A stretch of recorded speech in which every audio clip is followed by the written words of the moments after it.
예수님의 제자들은 예수님께서 하늘에 승천하심과 그 모습 그대로 오실 것이라는 그 말씀을 듣고 예루살렘 근처에 있는 감람원이라는 곳으로 이동을 합니다.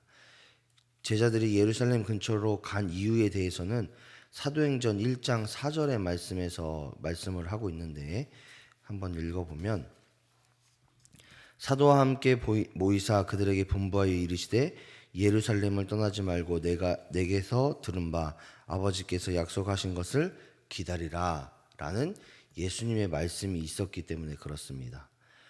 이 제자들은 예수님을 경험했음에도 불구하고 예수님이 십자가에 달리시는 그 고통을 보면서 그들이 두려움도 있었고 예수님을 버리는 그런 모습들도 있었습니다.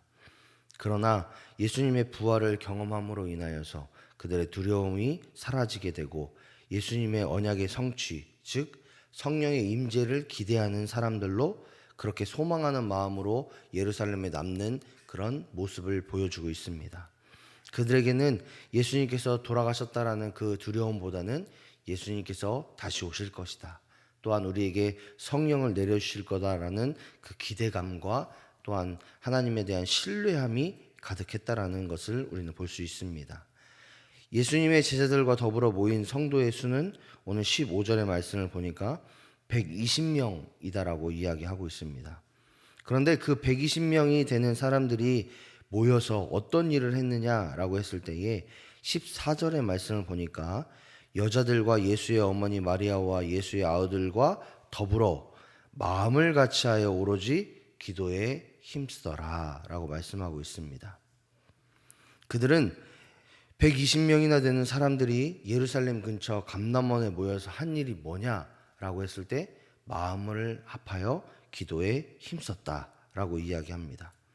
그들이 무슨 내용으로 어떻게 기도했는지 본문을 알 수 없지만 예수님께서 말씀하신 대로 성령의 임재와 예수님께서 재림하실 것에 대한 소망의 기도를 드리지 않았을까라고 생각해 볼 수 있습니다.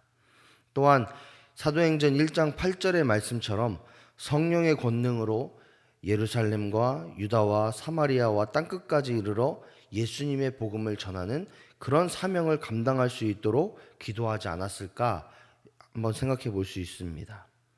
그런데 그들이 기도하는 중에 이 예수님의 수제자라고 할 수 있었던 이 베드로가 일어나서 가룟 유다의 죽음을 상기시킵니다. 그리고 그의 죽음으로 인해서 이 12사도의 공백이 생겨났고 그것을 채우자라는 제안을 하고 있습니다. 그리고 그 사람의 조건을 두 가지를 이야기하는데 22절의 말씀을 보니까 이렇게 이야기하고 있습니다.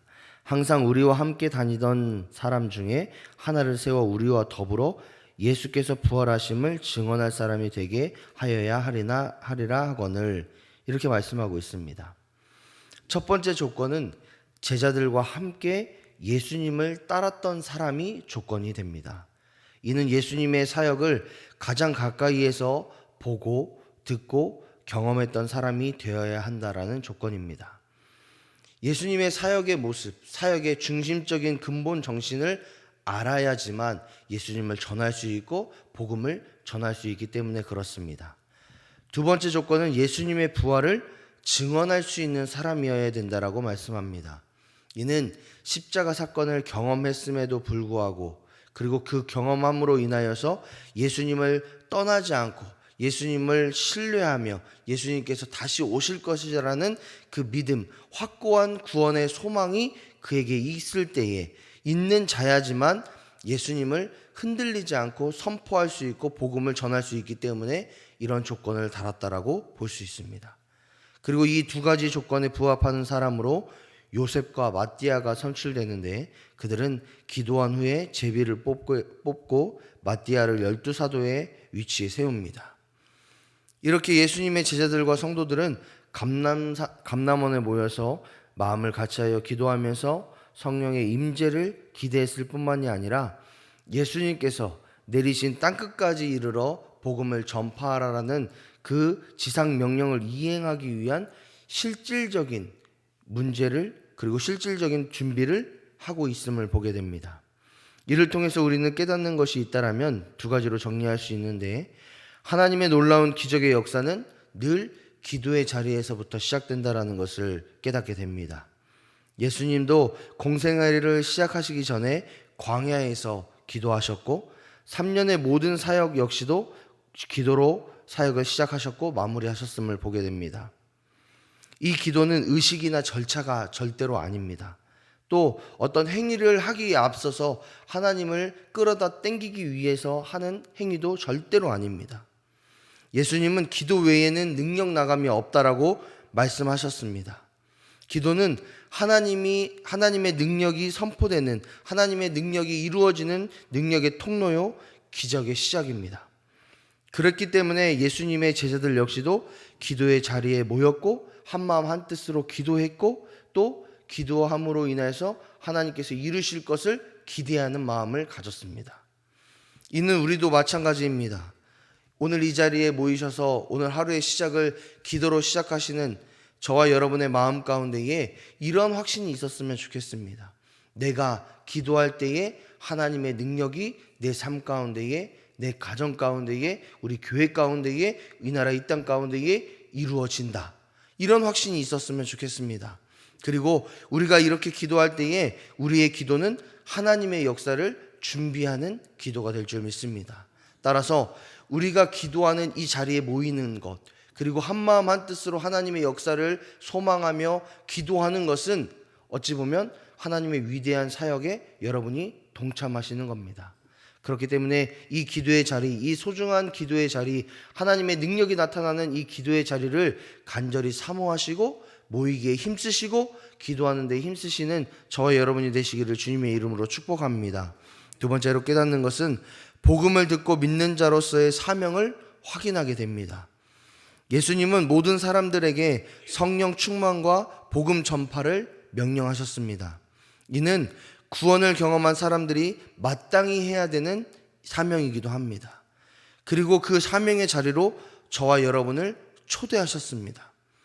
우리는 때를 얻든지 못 얻든지 어느 곳에 있든지 무엇을 하든지 복음을 전하는 삶을 살아야 될 줄 믿습니다. 그런 삶을 살기 위해서 예수님께서도 명령을 하셨죠. 성령의 권능을 받고 성령의 충만을 받고 너희가 나아가서 복음을 전해라. 이것이 우리의 사명이자 존재의 이유입니다. 우리의 사명과 존재의 이유는 두 가지. 성령 충만함과 복음을 전하는 삶. 그것이 저와 여러분의 삶이 되시기를 주님의 이름으로 축복합니다. 우리의 삶 가운데에 성령이 계시지 않으면, 성령이 함께 하시지 않으면 우리는 어떤 것도 할 수 없습니다. 성령 없이 교회 일을 하거나 성령 없이 우리의 삶을 살면 언젠가는 무너질 수밖에 없습니다. 흔들릴 수밖에 없습니다. 왜냐? 하나님의 능력이 우리의 삶 가운데 사라졌기 때문에 그렇습니다. 세상 사람들은 하나님을 알지 못하기에, 하나님을 모시지 않았기에, 하나님을 영접하지 않았기에 그런 삶을 살 수 있습니다. 마치 내 힘과 내 능력이 모든 세상을 움직이는 것처럼 살 수 있습니다. 그러나 우리는 잘 알고 있죠. 그런 삶에는 한계가 있고, 그런 삶에는 문제가 있고, 그런 삶에는 제한이 있다는 것을 말입니다. 하나님께서 사랑하신 여러분, 우리는 하나님의 구원을 누리는 자입니다. 더불어서 하나님을 내 삶의 주인으로 모시고 사는 사람들입니다. 그렇기 때문에 우리는 날마다 기도해야 됩니다. 어떻게 해요? 내 삶의 주인은 하나님이십니다. 내 삶의 모든 삶과 가정과 내 하는 모든 일의 주인은 하나님이십니다. 이런 믿음의 기도가 저와 여러분의 기도가 되어야 될 줄 믿습니다. 더불어서 그 하나님께서 내 삶 가운데에 임재하셔서 나를 지도해 주십시오. 내 삶을 인도해 주십시오. 내 삶을 보호해 주십시오. 이런 기도가 믿음의 사람들의 특권이 아니겠습니까? 그렇게 기도하시는 저와 여러분이 되시기를 소망하고, 더 나아가서 하나님, 나에게 복음을 허락하셨으니 내가 경험한 이 복음을 전하는 삶을 살아갈 수 있도록 나에게 힘과 능력을 주십시오. 이렇게 기도하시는 저와 여러분이 되시기를 소망합니다. 하나님께 사랑하신 여러분, 이제 오늘 들었던 그 말씀을 기억하시면서 이렇게 기도하셨으면 좋겠습니다. 하나님, 내 기도가 하나님의 놀라운 역사의 시작점이 되기를 소망합니다. 내가 드리는 이 기도가 단순히 하나님께 내 필요를 구하는 기도가 아니라 하나님의 역사, 내 가정을 위한, 내 삶을 위한, 우리의 교회를 위한 그 역사의 시작점이 되기를 소망합니다. 이 사명을 가지고 기도하시는 저희 여러분이 되시기를 주님의 이름으로 축복합니다.